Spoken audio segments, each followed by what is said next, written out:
Bonjour à tous. Suite ce matin du projet de loi de finances pour 2011. Ce matin, les sénateurs examinent les crédits de la mission Outre-mer. Depuis plusieurs années, les crédits de cette mission étaient en hausse, environ plus 1/4 en 4 ans. Mais cette année, il va y avoir un inversement de tendance puisque le budget du ministère de l'Outre-mer va subir une légère baisse de 2,3%, atteignant ainsi 1,980 milliard d'euros. Même si cette baisse reste relative, les débats s'annoncent donc vifs dans l'hémicycle. Cette année, le ministère de l'Outre-mer a choisi de centrer son activité sur 2 missions, l'aide au logement et l'aide aux entreprises. À noter également le coup de rabot fait sur les niches fiscales d'Outre-mer reste cependant un secteur épargné, celui du logement social. Tout de suite donc, direction l'hémicycle pour le détail du budget de l'Outre-mer 2011. Très bonne séance. Le Sénat va maintenant examiner les crédits de la mission Outre-mer. Et dans cet examen, la parole est d'abord au rapporteur spécial de la Commission des finances, Monsieur Marc Massion.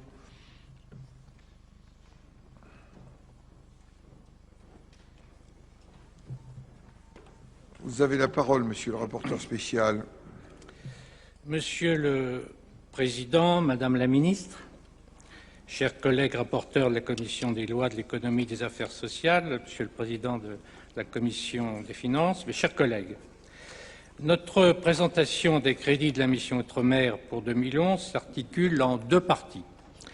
Tout d'abord, je vous présenterai le cadrage global du budget de la mission et son premier programme.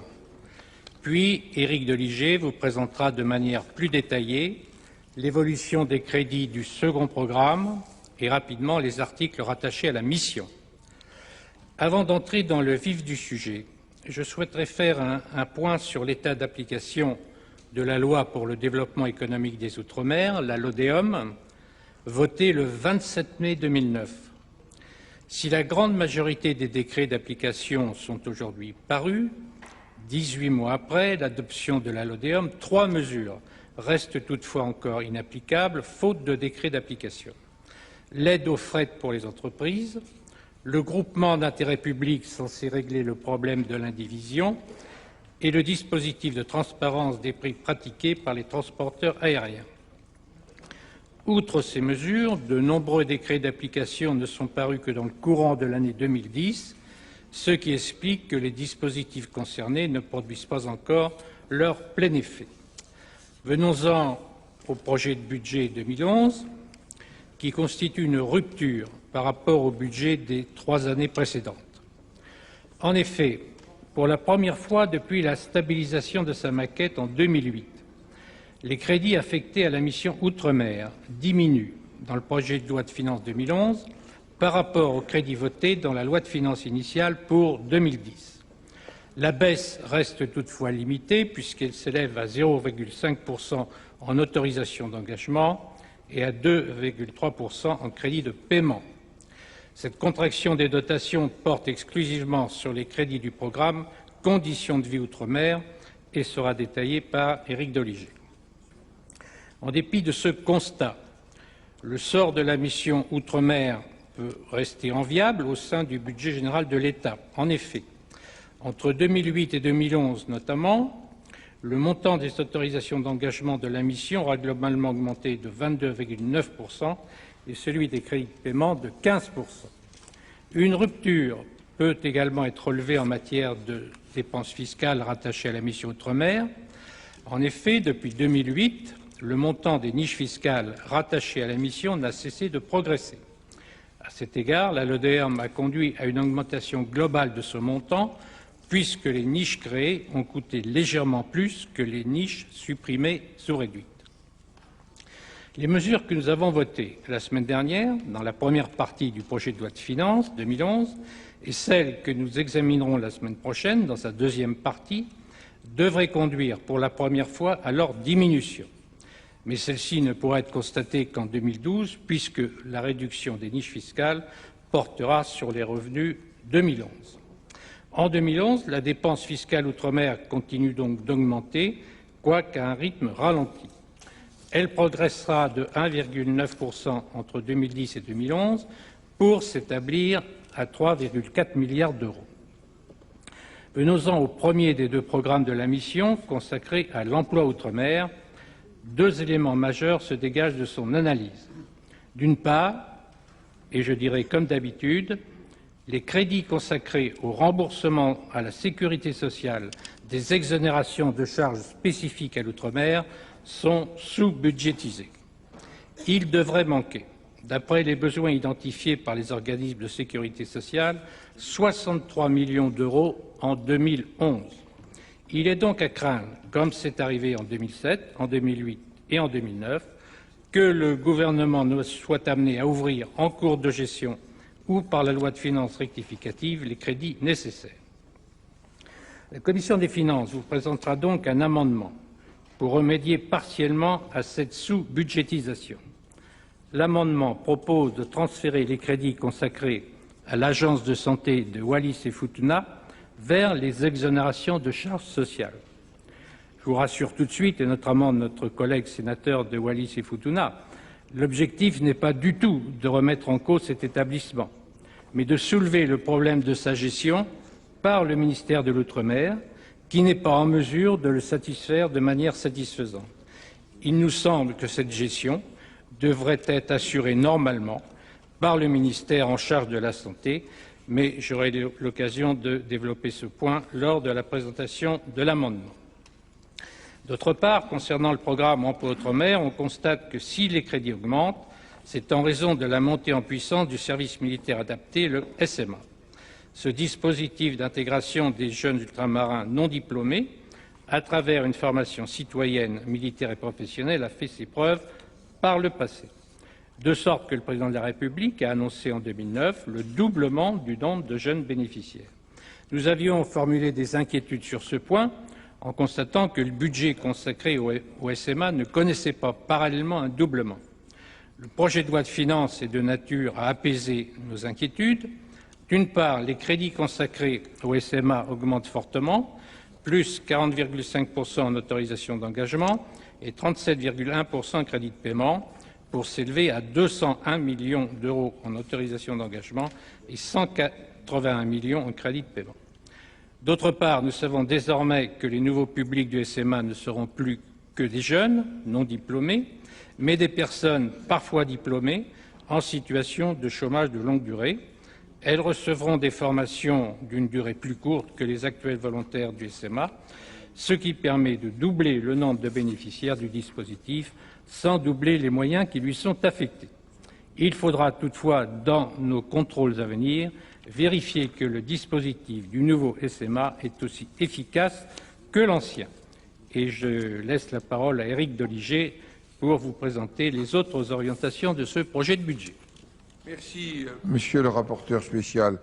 La parole est maintenant à monsieur Éric Doligé, rapporteur spécial de la Commission des finances. Vous avez la parole, monsieur le rapporteur spécial. Merci, Monsieur le Président, Madame le Ministre, Monsieur le Président de la Commission, chers collègues rapporteurs au pluriel, Mesdames, Messieurs les sénateurs. Après mon collègue Marc Massion, qui vous a présenté le cadrage global du budget de la mission et de son premier programme, eh bien, j'en viens au second programme de la mission intitulé « Conditions de vie outre-mer » et en réalité composé d'actions très disparates. Je vais donc me concentrer sur les points les plus marquants. Les crédits de ce programme diminuent assez fortement en 2011, moins 6% en autorisation d'engagement et moins 10,4% en crédit de paiement. Deux raisons expliquent principalement cette baisse. D'une part, les crédits consacrés au Fonds exceptionnel d'investissement, le FEI, créé par la LODEOM pour participer aux investissements des collectivités territoriales d'outre-mer, passent de 40 à 10 millions d'euros. Le gouvernement justifie cette baisse par la sortie du plan de relance. Je relève toutefois que la création du FEI a précédé le plan de relance et qu'il était alors, dès sa création, doté de 40 millions d'euros. La deuxième raison qui explique la diminution des crédits est la fin des versements au titre de l'ex-fonds pour la reconversion de l'économie de Polynésie française, prévue par la Convention du 25 juillet 1996 dans le cadre de l'arrêt des essais nucléaires. Cette fin était programmée pour 2011 et conduit à une baisse des crédits de 30 millions d'euros en autorisations d'engagement et de 46 en CP. En matière de logement, on ne peut que constater que les effets de la LODEOM ne se font pas encore sentir. Seuls 6 200 logements neufs ont été construits en 2009 pour des besoins estimés depuis déjà fort longtemps à 45 000 logements par an. Outre la crise économique, deux raisons expliquent ce retard. D'une part, les décrets d'application de la LODEOM pour le recentrage de la défiscalisation sur le logement social ne sont parus qu'au début de cette année 2010. Les opérateurs ont donc attendu la mise en place du nouveau dispositif qui devrait monter en charge progressivement.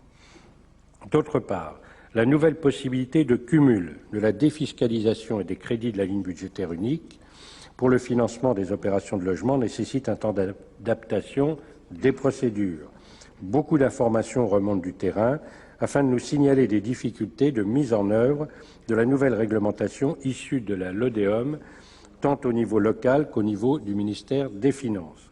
Nous avons donc besoin d'être rassurés sur ce point, Madame la Ministre, et nous proposerons des amendements en la matière.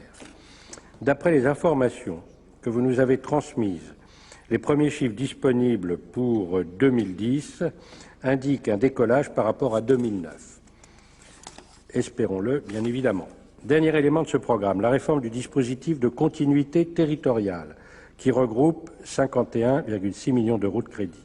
Elle n'a pas encore pu entrer pleinement en vigueur, les décrets d'application de la LODEOM n'étant parus qu'il y a une dizaine de jours.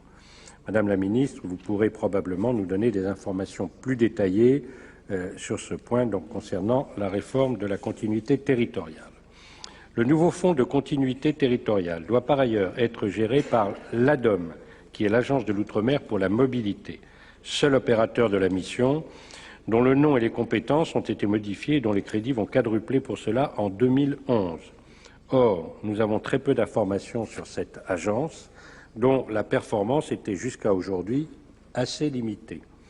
C'est pourquoi la Commission a confié à la Cour des comptes une mission de contrôle sur l'ADOM en application de l'article 58.2 de la LOLF. J'en viens aux deux articles rattachés. L'article 77 réforme la dotation globale de développement économique, la DGDE, versée chaque année par l'État à la Polynésie française. Cette dotation, d'un montant fixe de 151 millions d'euros par an, fonctionne mal.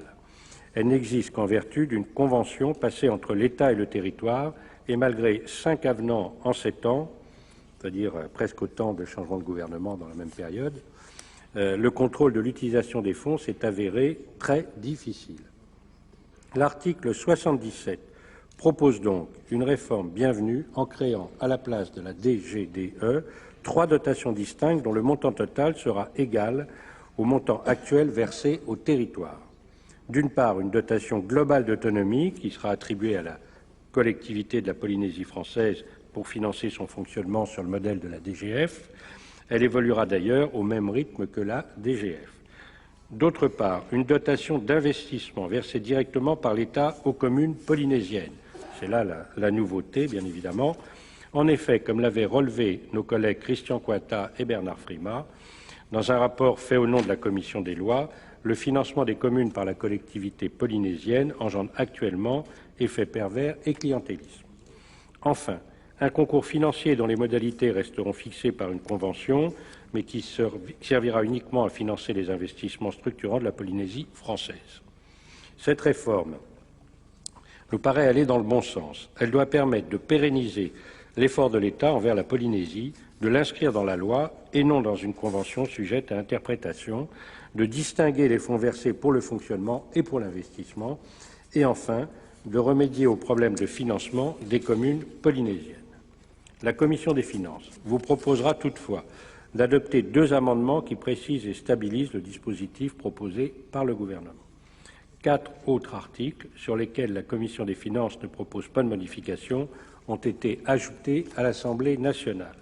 L'article 77 bis doit permettre à l'État de céder à titre gratuit des terrains de son domaine privé pour la réalisation d'opérations de logement ou d'aménagement public. Je ne suis pas certain que ce dispositif qui existe déjà en Guyane soit à même de résoudre les problèmes de disponibilité du foncier que l'outre-mer rencontre, mais il constitue toutefois un sérieux pas en avant. L'article 77 ter doit permettre de faciliter la mise en œuvre du dispositif d'aide à la rénovation des hôtels que nous avons voté dans la LODEOM. L'article 77 quater, quant à lui, met en œuvre un plan d'appurement des dettes sociales des entreprises hôtelières dans les Antilles. La Commission des finances a validé ce dispositif, mais souhaite toutefois ne pas multiplier ce type d'appurement et que le paiement des cotisations sociales par les entreprises d'outre-mer reste le droit commun.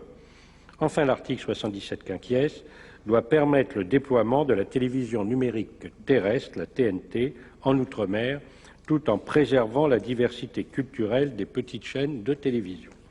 Sous le bénéfice de ces diverses observations et des amendements qu'elle vous présentera, la Commission des finances vous propose d'adopter les crédits de la mission Outre-mer ainsi que les 5 articles rattachés à cette mission. Merci, monsieur le rapporteur spécial. Je vais donner maintenant la parole à madame Anne-Marie Payette, rapporteure pour avis de la Commission des affaires sociales. Vous avez la parole, madame le rapporteur.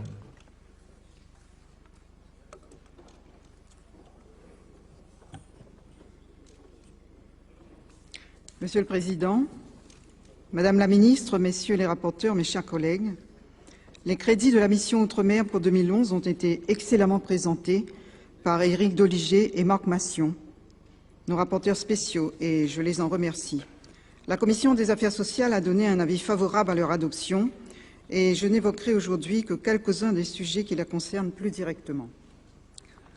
Le gouvernement a annoncé il y a 2 ans et demi un plan santé pour l'outre-mer et le CIOM a parlé de faire de la santé une activité de pointe. Le CIOM a parlé de faire de la santé une activité de pointe outre-mer. Certes, le déploiement des études médicales est en cours et le numerus clausus a été légèrement augmenté, mais les actions mettent du temps à se concrétiser sur le terrain.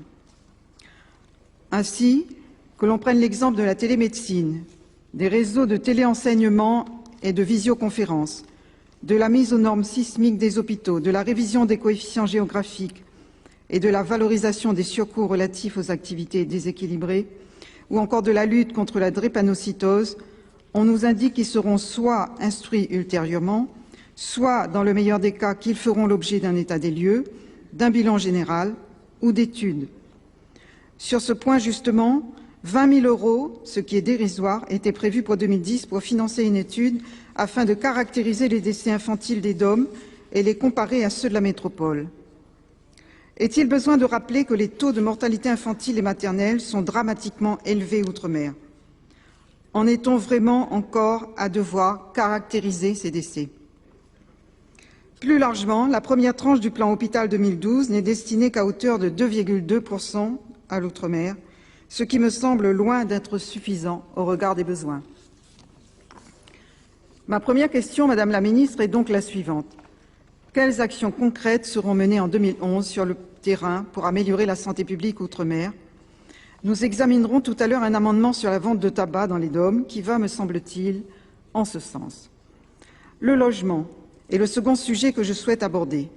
Je ne reviendrai pas sur le diagnostic et sur l'état des lieux que tout le monde connaît et partage. Quelques éléments sont certes positifs.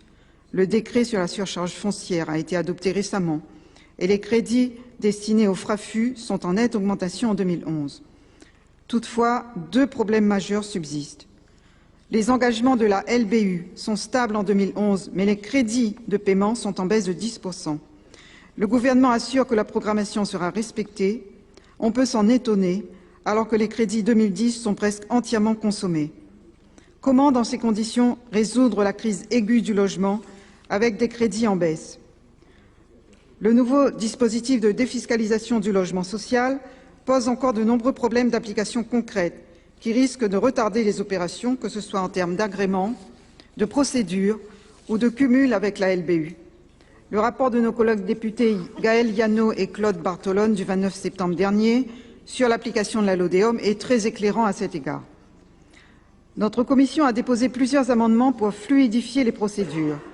Ils constituent un premier pas, un signal, et j'espère qu'ils pourront être largement adoptés.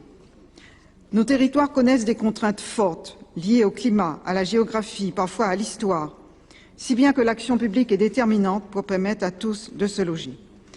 Madame la ministre, vous avez rencontré le 12 novembre dernier les représentants des bailleurs sociaux. J'ai également auditionné certains d'entre eux et ils sont très inquiets. Pouvez-vous nous indiquer les conclusions que vous avez tirées de cette réunion et les mesures que le gouvernement compte adopter pour améliorer la situation? Avant de conclure, juste quelques mots sur le RSA. Il va enfin entrer en vigueur le 1er janvier prochain et doit coexister durant une certaine période avec le RSTA, qui avait été créé à la suite de la crise sociale du printemps 2009. Madame la ministre, il ne me semble pas que le décret prolongeant le RSTA ait été publié. Quand comptez-vous le faire et quelles dispositions contiendra-t-il exactement? Il serait tout de même préférable que les bénéficiaires, qui devront choisir de manière irréversible entre les deux prestations, d'une part, et les gestionnaires CAF et CGSS, d'autre part, soient au courant suffisamment longtemps à l'avance.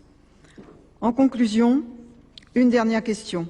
La répartition des crédits du Fonds exceptionnel d'investissement du plan Hôpital 2012, de l'ANA ou encore de l'ancienne dotation de continuité territoriale ne tient pas compte de l'importance démographique de chacun des DOM. Comment expliquer que la Réunion, avec 800 000 habitants, reçoive parfois moins, voire nettement moins que d'autres départements? L'Outre-mer a besoin de politiques stables et durables. D'importantes annonces ont été faites par le CIOM, voici maintenant un an. J'espère que 2011 permettra d'avancer avec courage sur la voie des réformes. Je vous remercie. Merci, Madame le rapporteur. La parole est maintenant à Monsieur Claude Lise, rapporteur pour avis de la Commission de l'économie. Vous avez la parole, Monsieur le rapporteur. Monsieur le Président, Madame la Ministre, mes chers collègues, en réponse à la grave crise qu'ont connue nos Outre-mer au début de l'année 2009, le gouvernement a fait des annonces nombreuses et importantes dans le cadre de la loi pour le développement économique des Outre-mer et du Conseil interministériel de l'Outre-mer. Ces annonces ont suscité des espoirs importants dans nos Outre-mer, cela a été dit, mais elles tardent vraiment à porter les effets attendus à cause des retards ou de l'absence de mise en œuvre effective des mesures correspondantes. Au vu de l'évolution non seulement des crédits de la mission Outre-mer, mais de l'effort budgétaire global prévu pour 2011, je ne peux que faire part d'une certaine déception. La déception est encore plus grande quand on analyse les autres mesures du projet de loi de finances qui concernent l'Outre-mer, notamment l'article 13 que notre Haute Assemblée a adopté la semaine dernière et qui supprime le dispositif de défiscalisation dans le secteur du photovoltaïque. Il s'agit pourtant de l'un des secteurs les plus prometteurs pour le développement endogène de nos Outre-mer. Au lieu du développement endogène précisément tant évoqué dans les débats sur la LODEOM, j'ai le sentiment, Madame la Ministre, que l'on se retrouve plutôt dans une logique de mal développement endogène. Je ne m'attarderai pas sur les crédits de la mission Outre-mer inscrits au projet de loi de finances pour 2011, dont l'évolution a déjà été présentée par nos rapporteurs spéciaux. Je relève cependant qu'il diminue de 0,5% en autorisation d'engagement et de 2,3% en crédit de paiement. Il s'agit, cela a été souligné, de la première diminution réellement affichée depuis 3 ans. Les Outre-mer participent donc à la politique de rigueur. Cela n'est, j'en conviens, pas anormal. Je considère cependant qu'en toute équité, l'effort qui leur est demandé devrait davantage tenir compte de leur mal-développement et de la situation économique et sociale très préoccupante qui est la leur. Je souhaite évoquer plus longuement une problématique essentielle dans nos Outre-mer, le logement. Près de 60 000 demandes de logements sociaux sont aujourd'hui en attente dans les 4 départements d'Outre-mer. Rapporté à la population de l'Hexagone, ce chiffre correspond à près de 2 millions de demandes en attente. C'est dire l'ampleur de l'enjeu. Le Conseil interministériel de l'Outre-mer avait annoncé que le niveau de la ligne budgétaire unique serait maintenu. Dans le cadre du projet de loi de finances pour 2011, le niveau de la ligne budgétaire unique est bien maintenu en autorisation d'engagement et je m'en réjouis. Les crédits sont par contre en recul de près de 10% en crédits de paiement. En matière de logement social, les crédits de paiement reculent même de près de 34%. Cette diminution serait justifiée, nous dit-on, par la sous-consommation chronique des crédits de la LBU. Alors je m'étonne de cet argument dans la mesure où l'on constate, en tout cas dans le département de la Martinique, que les crédits prévus en 2010 sont déjà consommés à hauteur de 99% en ce moment. Par ailleurs, le dispositif de défiscalisation dans le logement social mis en place par la LODEOM n'a pas fait pour l'heure la preuve de son efficacité. À ce jour, il n'a permis la construction effective d'aucun logement social. Seuls 829 logements ont été agréés au titre de ce dispositif entre la fin de l'année 2009 et le 30 septembre 2010. Ce bilan est notamment lié à des difficultés d'application. D'une part, les modalités d'instruction des dossiers diffèrent entre LBU et défiscalisation. D'autre part, et surtout, les modalités de cumul entre LBU et défiscalisation posent aujourd'hui problème, cela a été dit, alors que la possibilité de cumul avait été clairement évoquée par votre prédécesseur lors des débats sur la LODEOM. Vous avez publié, Madame la Ministre, une circulaire le 1er juin dernier qui s'éloigne donc de l'esprit de la loi.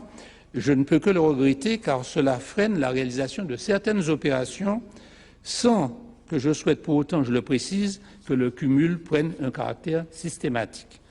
Je sais que vous avez reçu donc le 12 novembre dernier les bailleurs sociaux.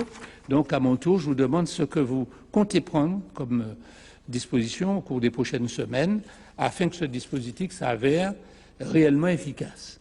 Plus généralement, quelles mesures prendrez-vous dans les prochains mois afin d'opérer une réelle relance de la politique du logement social pour répondre à l'ampleur des besoins tant sur le plan social que sur le plan économique? En conclusion, la Commission de l'économie a, malgré mes réserves, émis un avis favorable à l'adoption des crédits de la mission Outre-mer pour 2011. Merci, Monsieur le rapporteur. La parole est maintenant à Monsieur Christian Cointat, rapporteur pour avis de la Commission des lois.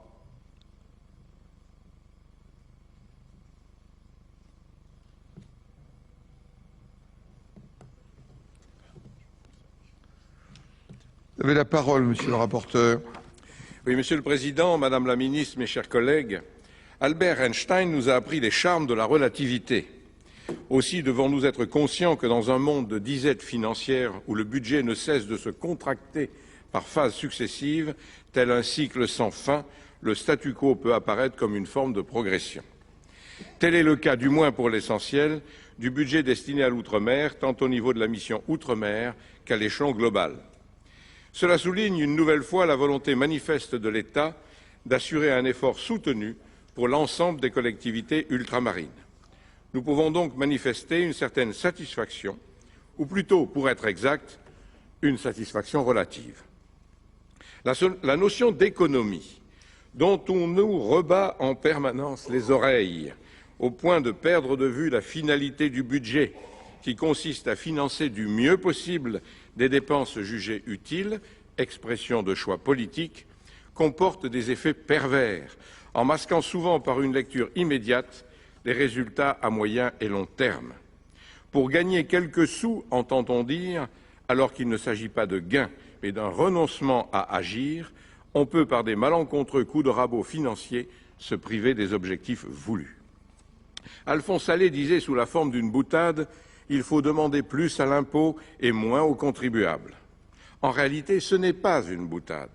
Il faut sortir du carcan dogmatique qui nous étouffe et empêche une utilisation optimale des crédits. Alors, on pourra dépenser moins tout en agissant plus. Je n'entrerai pas dans le détail des crédits prévus pour la mission Outre-mer qui ont été excellemment présentés par nos collègues Mention et Doligé de la Commission des finances, nos rapporteurs spéciaux. Je me concentrerai simplement sur 2 points auxquels votre Commission des lois est attachée, à savoir les instruments de la dépense et la gestion de celle-ci.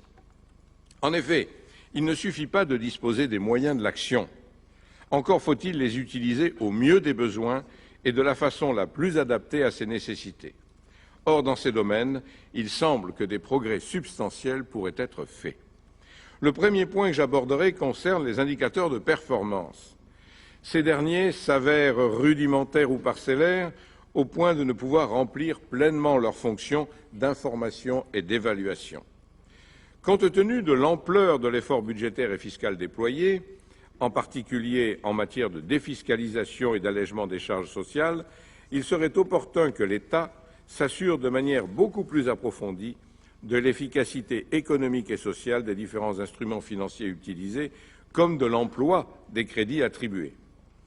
Or, des interrogations, mes chers collègues, subsistent à ce niveau. Certes, une évaluation est présentée, mais elle n'est ni suffisante ni très significative à cet égard et ne permet pas au Parlement de mesurer clairement le rendement global et relatif des choix effectués, ni de connaître leur impact réel par rapport aux objectifs poursuivis. Cette question est en définitive liée à celle de la réorganisation de l'administration centrale chargée de l'outre-mer et qui constitue le deuxième point que je souhaite soulever dans cette brève intervention. Interministérielle par nature, la politique de l'État en faveur des populations et des collectivités d'outre-mer requiert impérativement une forte coordination et une autorité de pilotage capable d'exercer cette coordination et de veiller à l'intégration correcte de la dimension ultramarine dans toutes les politiques publiques et par tous les départements ministériels. Alors que trop souvent l'outre-mer est encore insuffisamment prise en compte, tout semble démontrer que le ministère chargé de l'outre-mer et la délégation générale à l'outre-mer ne disposent pas réellement de cette autorité au sein du gouvernement pour jouer pleinement ce rôle de coordination et de pouvoir peser suffisamment dans les arbitrages interministériels. Or, l'outre-mer a besoin d'une administration centrale solide qui puisse l'accompagner vers son avenir, une administration qui dispose de véritables capacités d'évaluation et de prospective, une administration qui soit même d'effectuer l'analyse évoquée précédemment de l'efficacité des dispositifs spécifiques en faveur de l'outre-mer. La réforme déjà effectuée de la délégation générale à l'outre-mer n'est pas satisfaisante et n'a pas atteint ses objectifs. Rattachée au ministère de l'Intérieur, elle ne dispose pas de l'autorité suffisante pour assurer sa mission de coordination interministérielle. De plus, ses effectifs ne paraissent pas adaptés aux missions qui devraient être les siennes en termes de conception, de pilotage, d'évaluation et de coordination. Il faut aller plus loin et d'ailleurs, je rends hommage à notre collègue Mention dans son excellent rapport sur cette question. Votre commission des lois plaide donc pour le rattachement direct au Premier ministre de l'administration centrale de l'outre-mer sous forme d'une délégation interministérielle, d'une mission interministérielle ou mieux encore d'un secrétariat général à l'outre-mer à l'instar du secrétariat général aux affaires européennes. Cette remise à niveau est particulièrement urgente pour accompagner les profondes évolutions en cours outre-mer. L'outre-mer, on ne le dira jamais assez, est une chance pour la France. Nous ne devons jamais l'oublier. Et encore moins quand nos compatriotes ultramarins ont besoin de nous, et ils ont besoin de nous. Aussi, votre commission des lois, sous réserve de ces observations, donne un avis favorable à l'adoption des crédits de la mission Outre-mer. Je vous remercie. Merci, monsieur le rapporteur.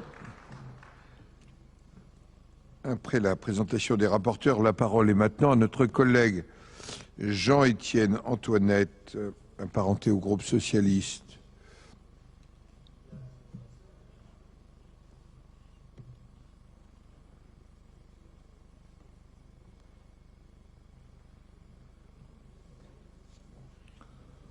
Vous avez la parole, mon cher collègue. Monsieur le Président, Madame la Ministre, chers collègues, lorsque je lis le budget qui nous est soumis aujourd'hui, d'aussi loin que ma mémoire politique se le rappelle, il me vient un constat navrant et pathétique, un constat que tous les apparents rebondissements de l'histoire n'arrivent plus à masquer. Au fond, pour l'outre-mer, rien de nouveau sous le soleil.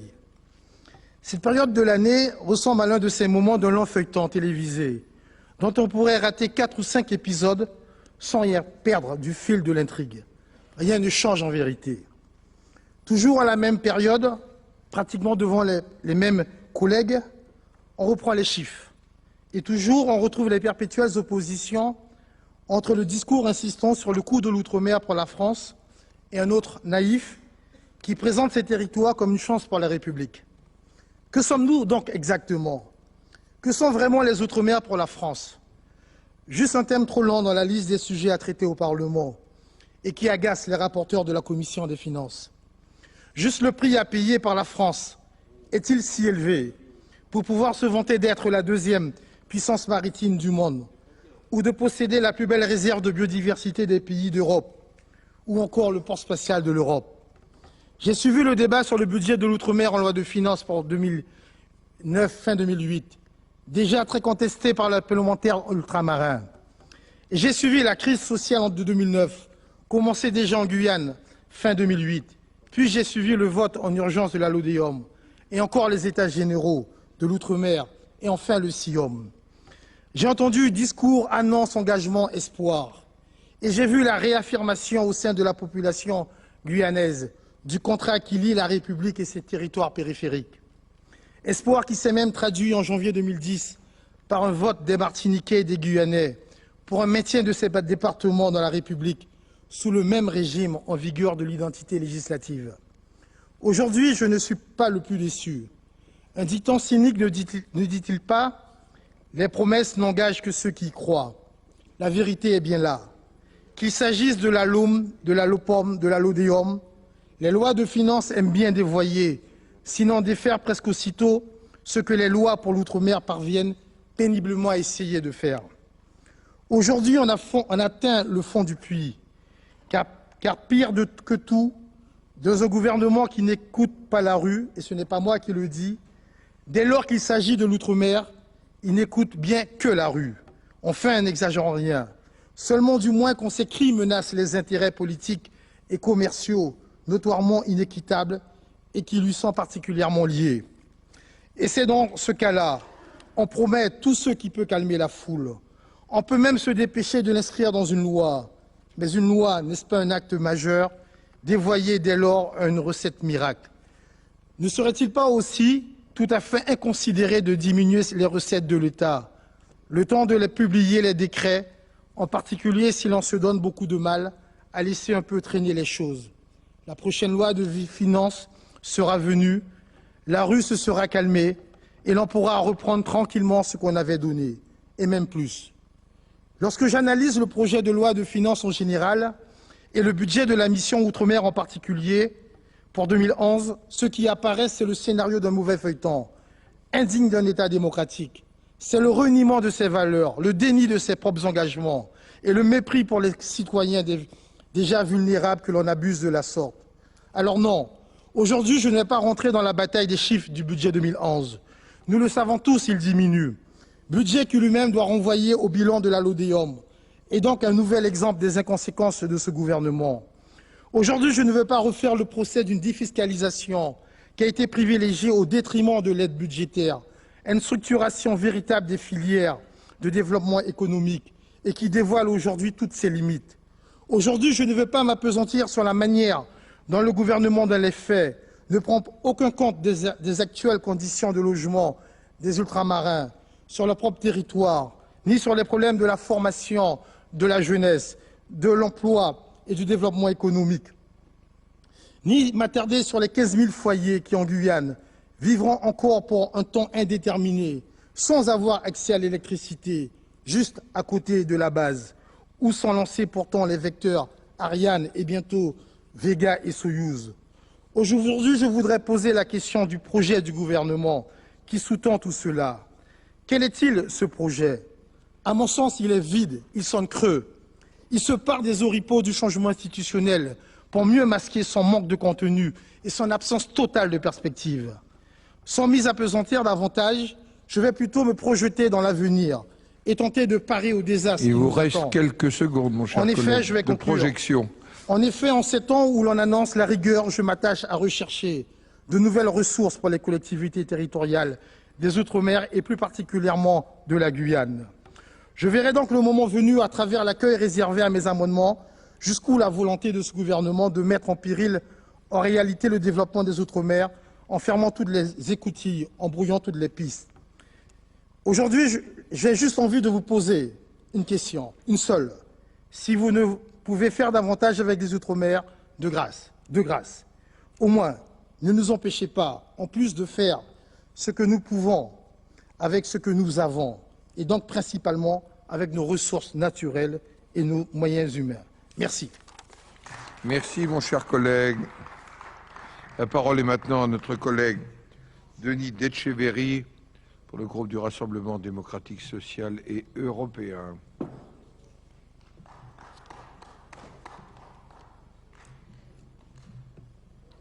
Salut Denis. Oui. Vous avez la parole, mon cher collègue. Merci, Monsieur le Président. Madame la Ministre, mes chers collègues. Madame la Ministre, vous nous présentez un projet de budget en diminution sensible. Soit, compte tenu de la situation financière de l'État, on peut effectivement penser que des efforts sont indispensables et que chacun doit y contribuer, y compris l'outre-mer. Je suis d'accord à condition que le remède ne soit pas pire que le mal et qu'à terme, cela ne coûte plus cher. Au cours de ces 2 dernières années, on a beaucoup entendu parler de l'outre-mer, parfois sur un fond d'inquiétude à travers des manifestations bruyantes des populations locales ou sur un ton bien plus positif comme avec les États généraux de l'outre-mer qui ont mis en exergue non seulement les problèmes de nos territoires, mais aussi nos possibilités de développement, car elles existent. Aujourd'hui, le gouvernement a aussi décidé que l'année 2011 serait l'année des Outre-mer. Je ne peux que m'en réjouir. Au même moment, je suis parfois étonné, voire inquiet de certaines réalités, aux décisions auxquelles nous sommes confrontés.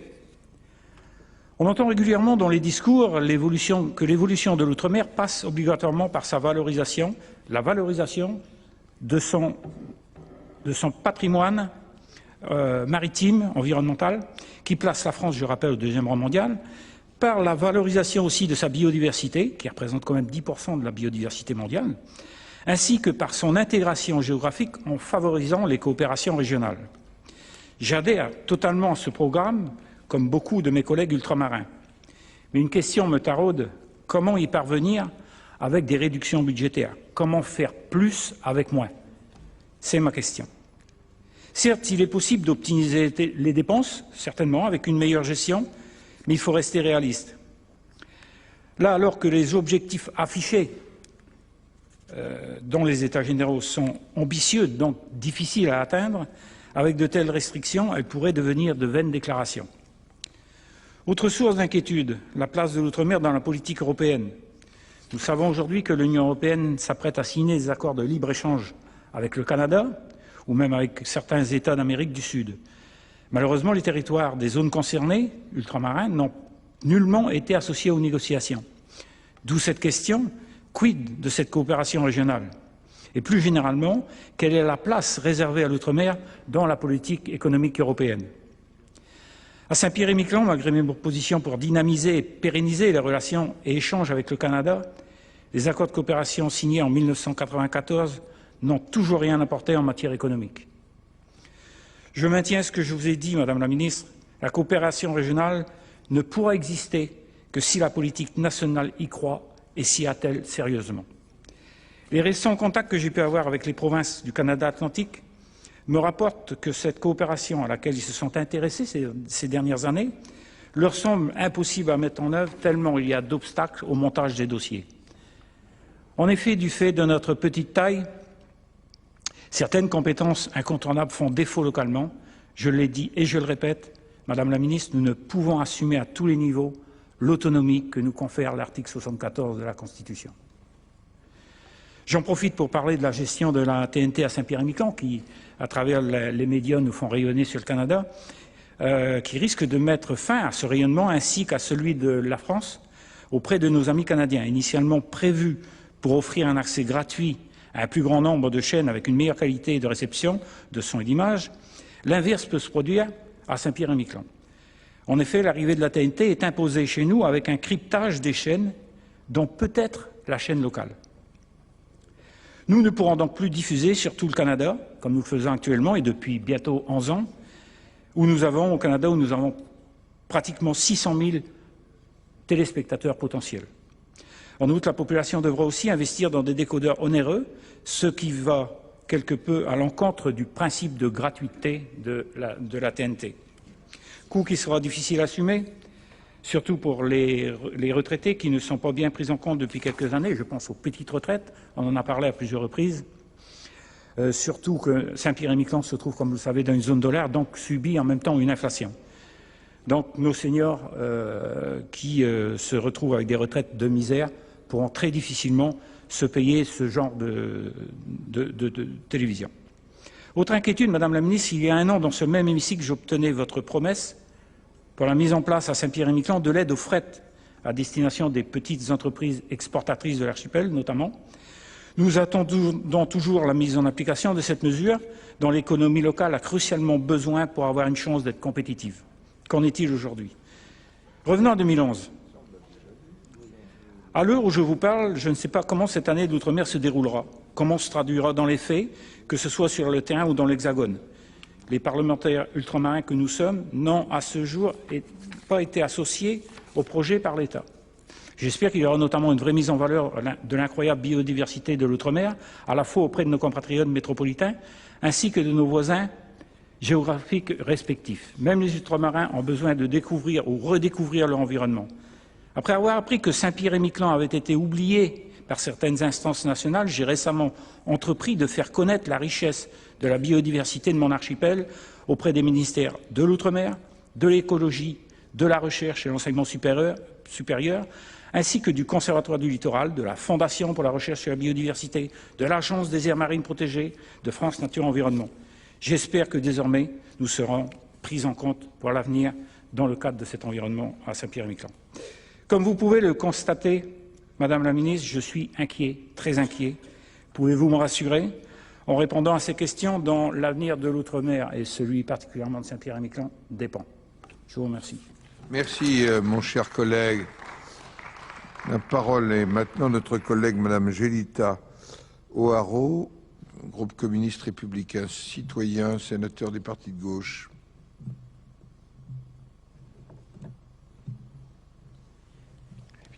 Vous avez la parole, mon cher collègue.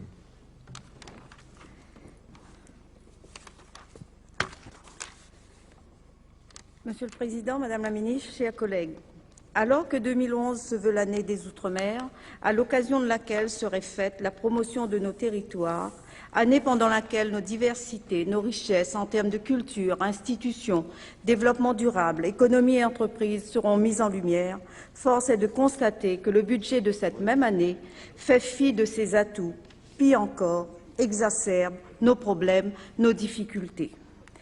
À l'instar des autres DOM et de l'ensemble du territoire national, la Réunion subit les effets de la crise monétaire et financière et une crise structurelle. Nous avons assisté, au début de l'année dernière, aux manifestations de cette crise structurelle lors des mouvements sociaux ayant secoué une partie des Outre-mer et sur lesquels je ne reviendrai pas aujourd'hui. Cette double crise affecte profondément, durablement et peut-être inexorablement, si rien n'est entrepris dès maintenant, les sociétés ultramarines.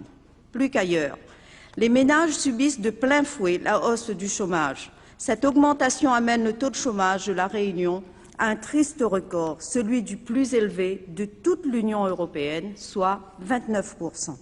Si l'on peut comprendre que les ménages se trouvent alors dans une situation financière critique, expliquant la hausse de l'endettement. Plus qu'ailleurs, les entreprises inscrites dans un tissu économique déjà fragile ne pourront résister à ces crises, conjuguées aux récentes mesures et réformes gouvernementales ou aux aléas électoraux.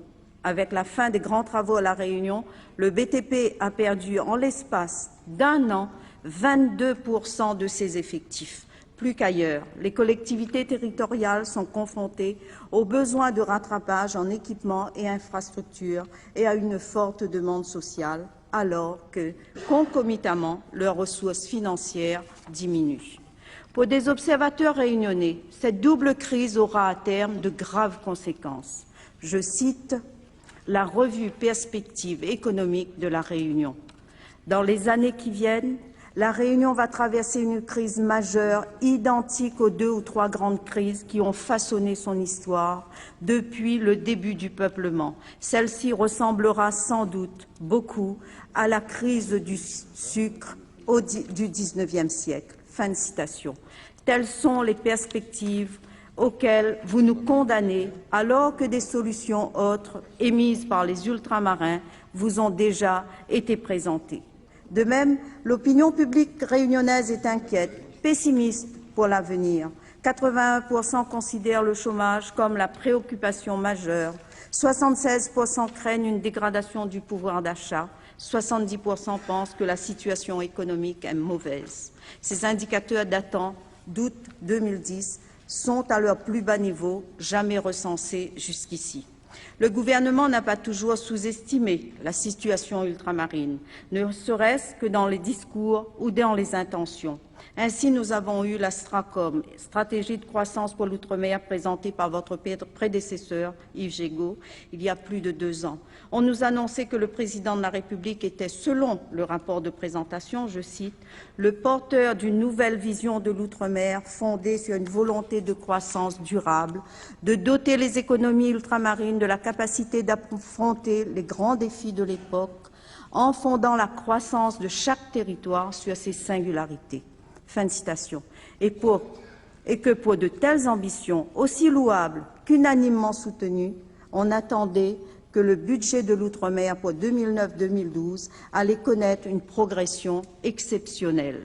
Ensuite, il y a eu la LODEOM, les États généraux et le Conseil interministériel pour l'outre-mer du 6 novembre 2009, visant les mêmes objectifs. Nous nous attendions donc à des mesures, à un budget à la hauteur de ces buts. Malheureusement, ces intentions ne sont pas suivies des faits. 21 mois après l'adoption de la LODEOM et 1 an après le SIOM, certaines dispositions manquent à l'appel. Où sont les mesures de lutte pour réglementer le fonctionnement du marché et la concurrence, les prix et faire baisser ainsi le coût de la vie? Où est le développement des productions locales promis avec le développement endogène? Quels sont les objectifs du gouvernement et les moyens qu'il propose de mettre en œuvre pour favoriser l'insertion régionale? Dans la LODEOM, il était prévu que les compagnies aériennes vous transmettent avant le 1er septembre 2010 un rapport sur leur politique tarifaire. Où est ce rapport, Madame la Ministre? Il en est de même de l'étude relative à l'octroi de mer. Il est prévu en 2011 la publication par le gouvernement d'un rapport indiquant les mesures qu'il entend prendre ou proposer pour répondre à la situation financière des communes d'outre-mer, dont les villes capitales jugées préoccupantes du fait de la particularité de la matière fiscale. Où en est ce rapport?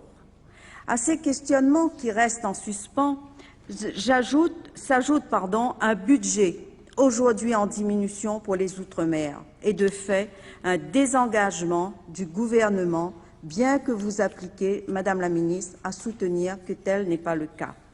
Ainsi, les crédits de l'État pour l'outre-mer, s'élevant à 16 milliards d'euros, subissent une baisse de 150 millions d'euros en autorisations d'engagement ou de 300 millions d'euros de crédits de paiement. Ceux de la mission outre-mer diminuent par rapport à 2010 de 0,55 pour les autorisations d'engagement et de 2,28% pour les crédits de paiement.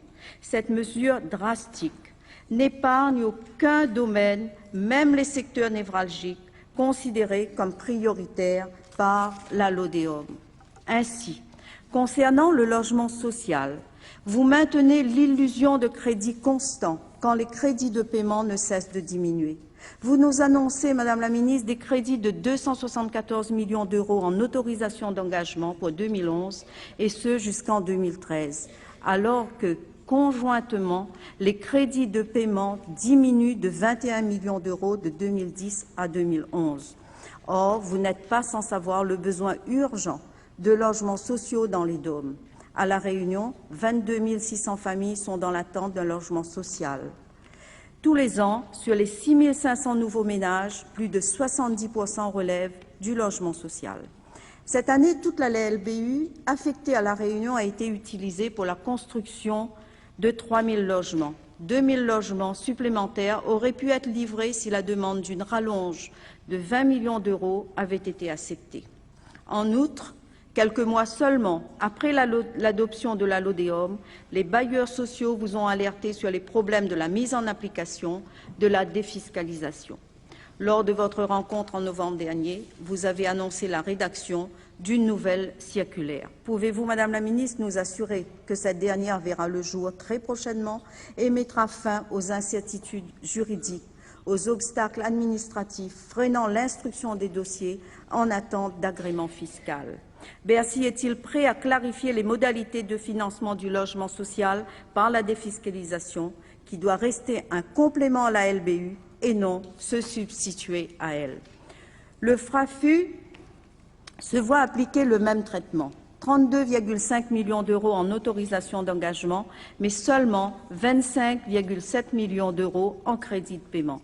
Idem pour la résorption de l'habitat insalubre. Le risque de voir l'État contracter des dettes auprès des opérateurs du logement est bien présent.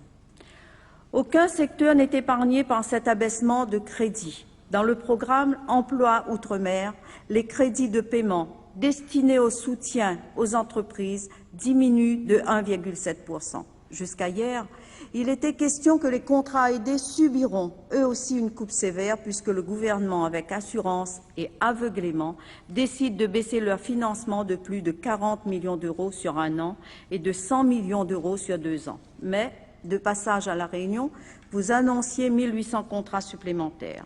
Est-ce pour la fin de cette année ou pour 2011 ou jusqu'à 2014 ? Cet assèchement budgétaire est également dû au rabotage de la défiscalisation des investissements productifs réalisés outre-mer, représentant un crédit pour l'État de plus de 300 millions d'euros pour l'année 2011. Lors des débats à l'Assemblée nationale sur ce même texte, vous avez rappelé l'annonce du Président de la République dans la Convention outre-mer de vouloir corriger les effets d'aubaine de la défiscalisation, qui, selon le gouvernement, doit se faire par des mesures radicales, au risque de voir la disparition d'une filière porteuse d'emplois, d'innovation, d'ambition environnementale, etc. Je veux bien sûr parler du photovoltaïque. Tout cela, Madame la Ministre, nous pousse à nous interroger sur l'efficacité des mesures classiques utilisées jusqu'à présent pour tenter de résoudre nos problèmes.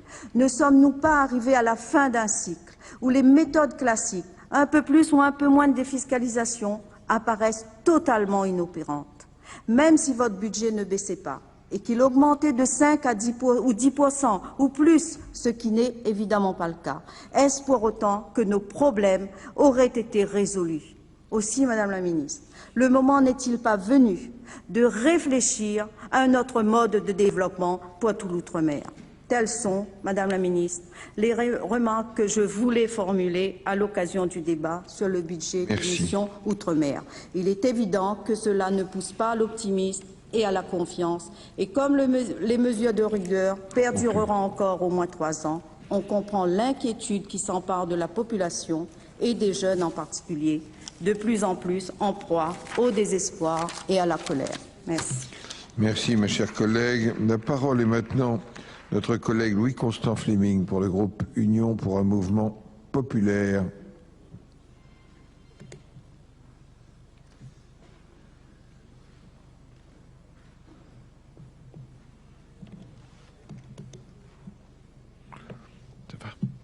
Vous avez la parole, mon cher collègue.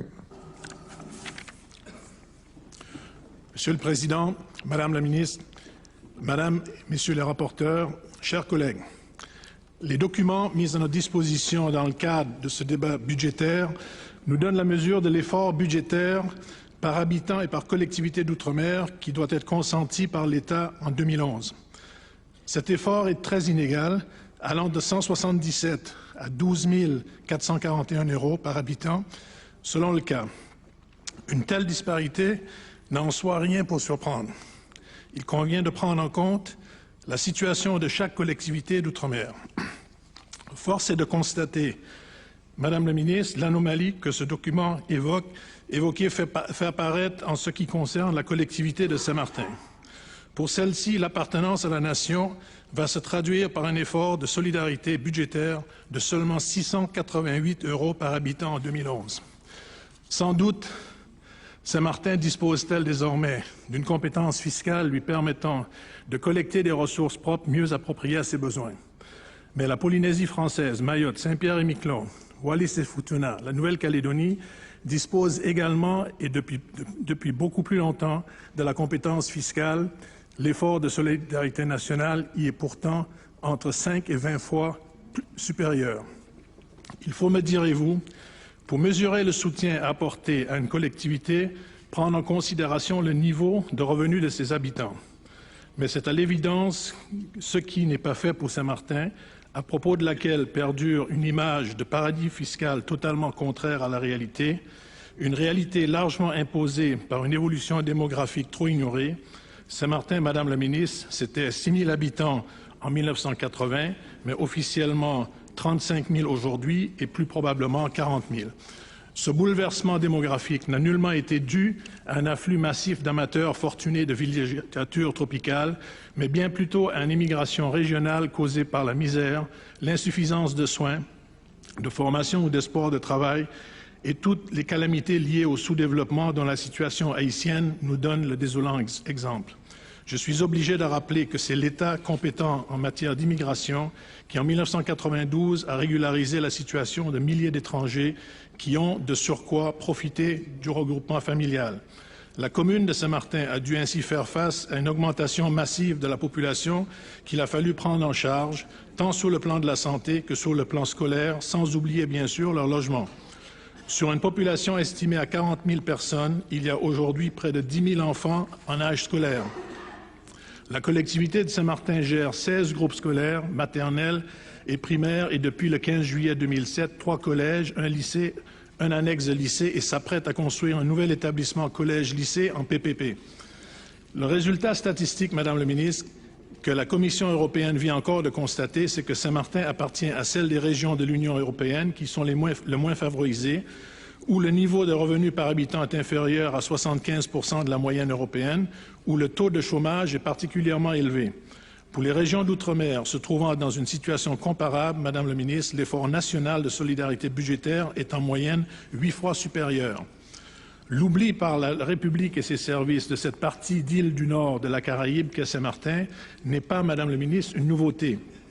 Les Saint-Martinois y sont accoutumés. Ils ont eu le courage d'en tirer la conséquence institutionnelle qui s'imposait en votant pour le nouveau statut d'autonomie qui leur était proposé. Les Saint-Martinois espéraient cependant de la part de l'État un accompagnement attentif et résolu des premiers pas de la nouvelle collectivité sur la voie de la responsabilité. Cette attente, Madame la Ministre, a été largement déçue.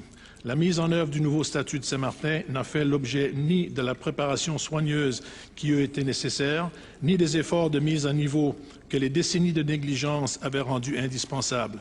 Du jour au lendemain, la collectivité s'est trouvée privée de moyens indispensables à son fonctionnement, privation de l'important moyen de financement des dépenses communales qui était la ressource d'octroi de mer, privation de la garantie des 12e provisoires en matière d'impôts directs locaux dont dépend l'équilibre de trésorerie d'une collectivité locale. Certaines impositions telles que la taxe d'habitation n'ont pu être conservées faute d'anticipation des adaptations nécessaires des outils informatiques. Les compensations financières prévues par la loi statutaire de 2007 n'ont pas été assurées. Le plan de rattrapage en matière d'équipement public prévu par la même loi organique n'a jamais vu le jour. La liste complète des dysfonctionnements qui ont accompagné la mise en œuvre du nouveau statut de la collectivité de Saint-Martin serait trop longue, Madame la Ministre, pour le cadre de cette intervention. Saint-Martin, cependant, en éprouve aujourd'hui les effets.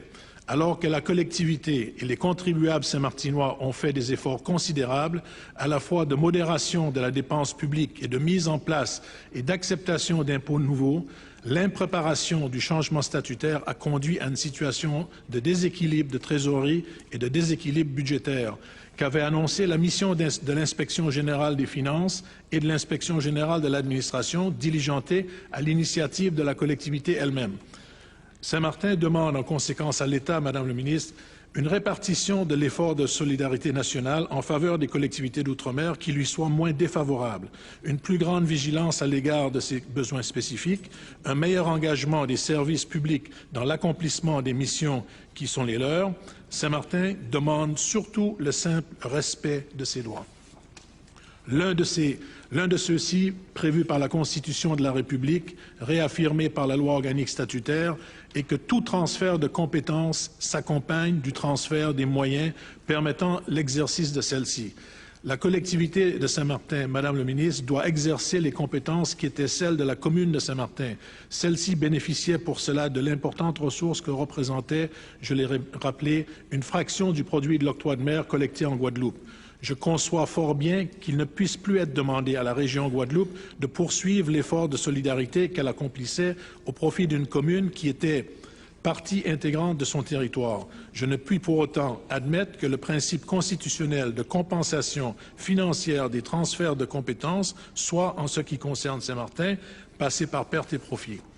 En reprenant son compte en vue du financement des dépenses de nature communale auxquelles la collectivité de Saint-Martin ne peut se dérober, l'obligation constitutionnelle à la pleine compensation d'une charge transférée, l'État contribuera simultanément au rééquilibrage de l'effort budgétaire national en faveur des collectivités d'outre-mer, dans laquelle, ainsi que je l'ai rappelé au début de mon intervention, Saint-Martin est bien loin de trouver le juste compte que commanderait la prise en considération de sa situation réelle. Monsieur le Président, Madame la Ministre, mes chers collègues, je vous remercie de votre attention. Merci, mon cher collègue.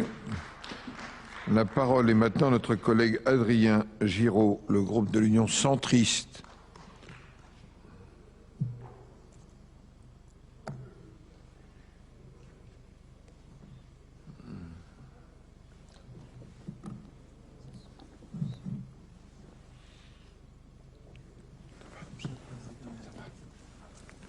Vous avez la parole, mon cher collègue.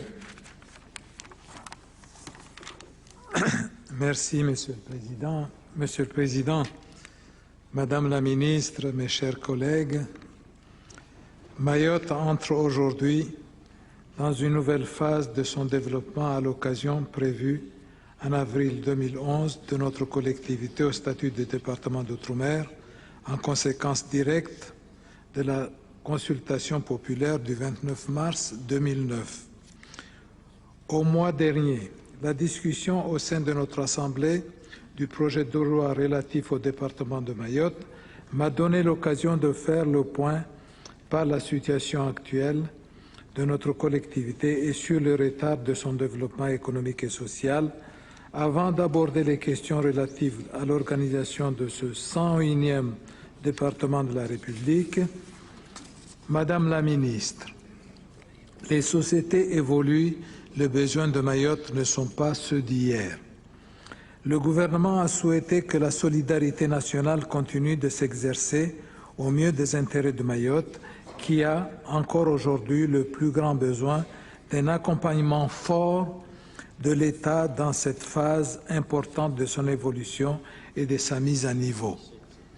Nous demandons dans toute la mesure du possible, de prendre en compte dans un premier temps nos retards dans le domaine notamment des infrastructures indispensables pour nos progrès à venir et à savoir les routes et les voies et communications, les hôpitaux et dispensaires nécessaires à l'amélioration de la santé publique, le réseau d'assainissement et j'y viens une fois de plus, la construction d'un véritable aéroport répondant dans sa conception architecturale aux attentes tant des élus que de la population.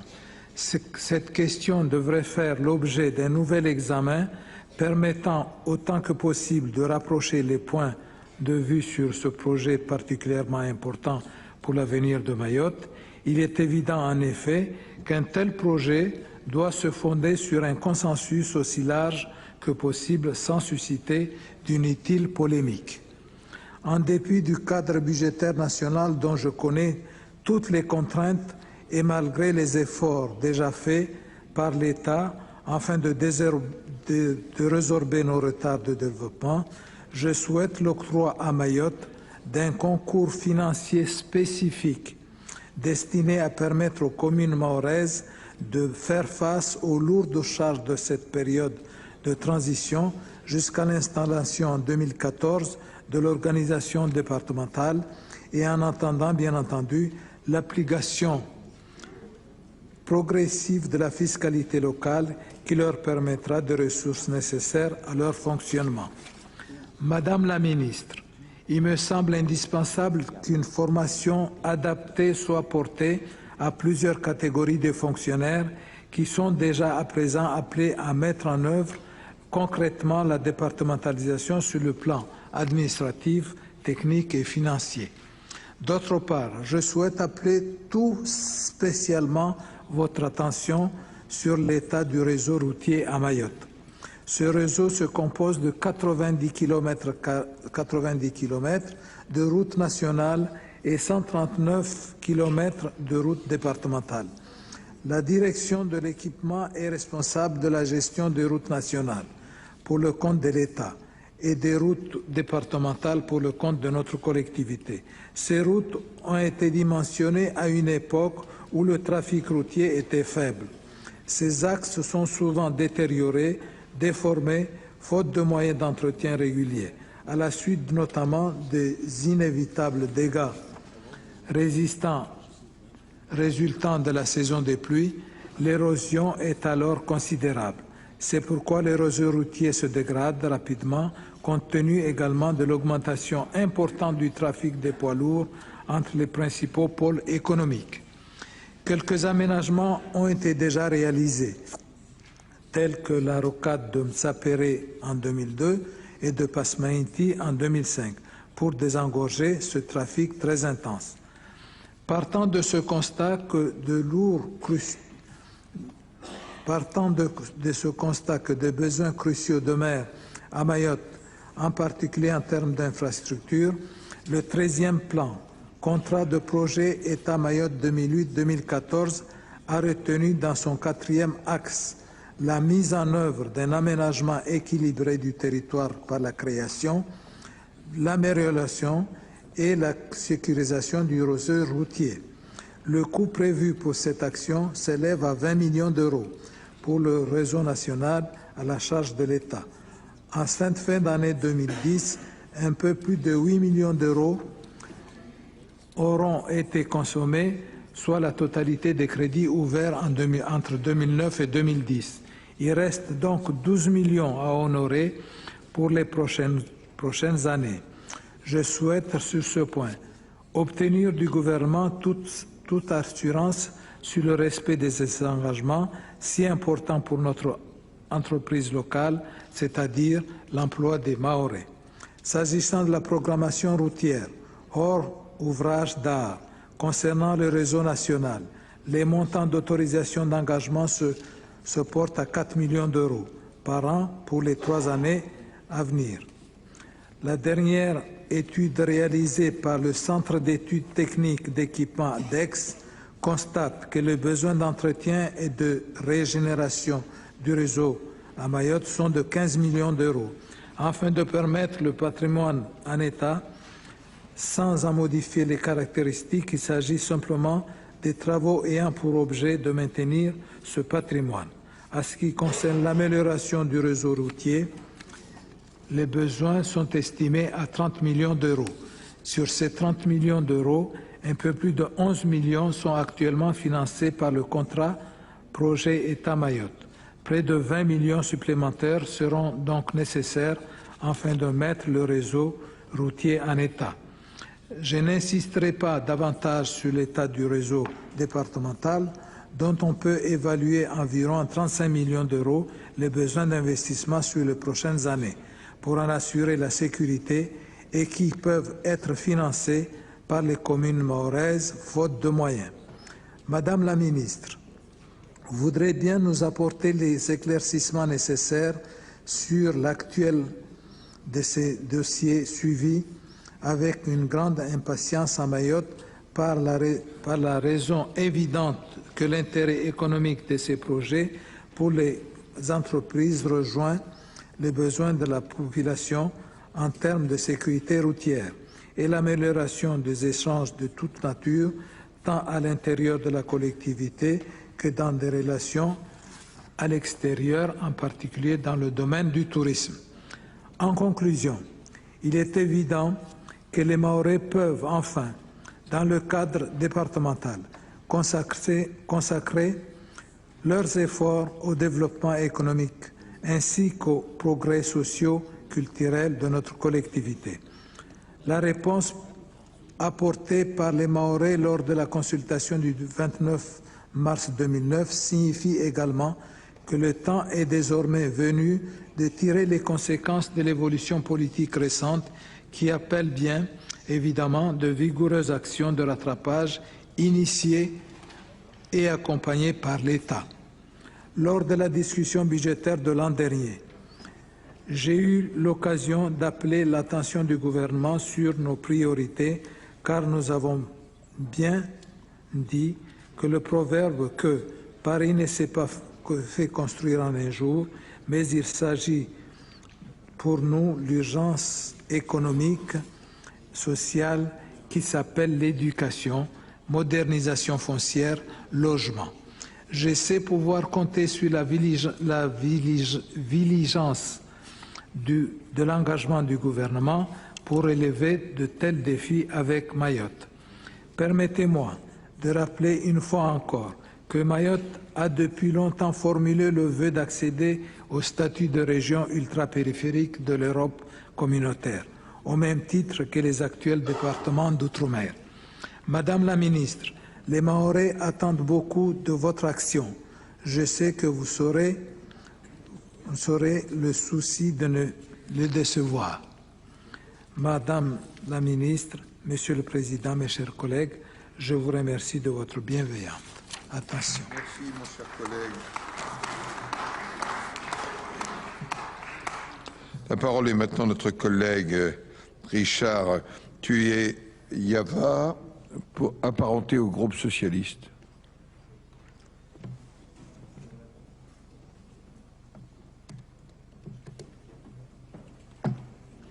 Pour 5 minutes. Vous avez la parole. Monsieur le Président, Madame la Ministre, Mesdames et Messieurs les rapporteurs, mes chers collègues, mes collègues précédents ayant déjà commenté largement les crédits de la mission Outre-mer, je ne m'appesantirai guère davantage, compte tenu notamment du temps qui m'est imparti. Concernant d'autres dispositions du PLF 2011 qui touchent à l'outre-mer, je salue notamment l'effort de maintien de la défiscalisation en faveur du logement social outre-mer. Toutefois, je ne peux que déplorer encore une fois le frein politique donné à l'investissement photovoltaïque en outre-mer, déjà débattu la semaine dernière. Mais l'arrêt de la défiscalisation dans ce secteur modéré, certes, par les récents débats parlementaires en épargnant temporairement les petites installations, va quand même à l'opposé des objectifs du Grenelle de l'environnement et de la volonté gouvernementale affirmée à travers la LODEOM d'aller vers une plus grande autonomie énergétique de l'outre-mer dans le cadre d'un développement économique endogène. Nous savons que sur le plan énergétique, les territoires ultramarins sont encore très fortement dépendants des importations pétrolières, avec toutes les conséquences qui en résultent. La commission d'évaluation créée récemment se penchera sur l'impact réel de ces défiscalisations en matière photovoltaïque, ce qui offrira une chance pour la Polynésie française de démontrer l'extrême brutalité de cette mesure dans ce secteur qui n'a eu qu'une durée de vie d'une seule année dans notre Fénois. Par contre, dans le secteur émergent des énergies renouvelables, vous savez mieux que nous, Madame la Ministre, que la nation a tout à gagner à ce que nos outre-mer puissent être des pôles avancés en matière d'énergie renouvelable, à la condition essentielle et préalable que la priorité aux intérêts des départements et collectivités d'outre-mer soit assurée conformément à la Charte des Nations Unies, ou tout au moins que l'exigence onusienne émergente du partage des bénéfices de la croissance soit appliquée en faveur des populations ultramarines concernées. En Polynésie française, la phase de faisabilité d'une centrale pilote d'énergie thermique des mers offshore d'une puissance de 5 MW est sur le point d'être lancée. Nous la soutenons, et vous aussi. Le système d'air conditionné par refroidissement à l'eau de mer, SWAC, y a été testé pour la toute première fois avec succès il y a déjà plusieurs années. Et il y alimente désormais plusieurs établissements hôteliers de renom. Le développement de l'exploitation des énergies marines et en particulier de l'énergie hydrolienne fait partie des atouts concurrentiels dont nous pouvons tirer parti. En d'autres termes, la puissance d'un État viendra de la mer. Les Outre-mer représentent 97% de la surface maritime française. On ne le répète pas assez. Et la Polynésie représente 49% de cette surface maritime ultramarine. On ne le répète pas assez. Je sais donc au nom de quel potentiel je m'exprime devant la nation. De plus en plus, les Outre-mer français prennent conscience de leurs énormes potentiels propres, endogènes, et de celui qu'elles représentent si on les réunit ensemble pour la nation. Mais nous ne sommes plus à la fin du XIXe siècle. période sombre pour une partie de nos Outre-mer, ni en 1958, dans un contexte politique de reconstruction nationale, ni encore en 1973, au lendemain du choc pétrolier où la dette publique de la France a pris naissance et où l'on gérait l'outre-mer français, permettez-moi l'expression, quelque peu à la hussarde. En 2010, les lignes ont bougé. La nation doit avoir et se donner les moyens de ses grandes ambitions. L'outre-mer français en fait-elle partie? On ne peut pas satisfaire tout le monde, c'est vrai. Mais alors, c'est qu'il y a peut-être trop de monde et plus assez de moyens. Nos Outre-mer réclament un accompagnement institutionnel et financier qui soit cohérent et loyal, suivant leurs statuts institutionnels, leurs histoires propres ou leurs aspirations respectives. Ils réclament un partenariat renouvelé avec un État qui leur conférerait les outils institutionnels et les moyens financiers de leur développement économique endogène ou bien de leur décollage propre. La Nouvelle-Calédonie s'est brillamment, mais non sans douleur, placée dans cette dernière perspective et nous la saluons fièrement. Le jour viendra, j'en suis convaincu, Madame la Ministre, où la Polynésie française saura prendre cet envol en toute maturité. Mais dès aujourd'hui, nous ne pouvons plus supporter à l'orée des nouveaux défis énergétiques, climatiques, financiers, diplomatiques du XXIe siècle qui nous attendent de pâtir en silence d'une politique nationale anachronique envers les Outre-mer français, qui en réalité est pilotée en filigrane par les ambitions technologiques d'un lobby militaro-industriel français puissant et par la rigueur budgétaire de Bercy. Le véritable problème nous interrompons cette séance pour suivre en direct le déplacement de Nicolas Sarkozy. Le président de la République est dans le Calvados pour parler médecine de proximité. Il est venu à la rencontre des professionnels et des élus pour évoquer notamment les problèmes de démographie médicale en zone rurale. La table ronde qu'il préside vient de commencer. On l'écoute en direct. Chirurgien orthopédiste et député local, il me revient, cher Président, l'honneur et le plaisir d'animer cette table ronde sur la médecine de proximité. Mais tout d'abord, merci de cette visite. Elle honore tout le pays d'Auge et démontre votre attachement aux patients autant qu'aux professionnels de santé. Et elle affirme ainsi tout l'intérêt que vous portez aux réalisations concrètes et aux initiatives locales.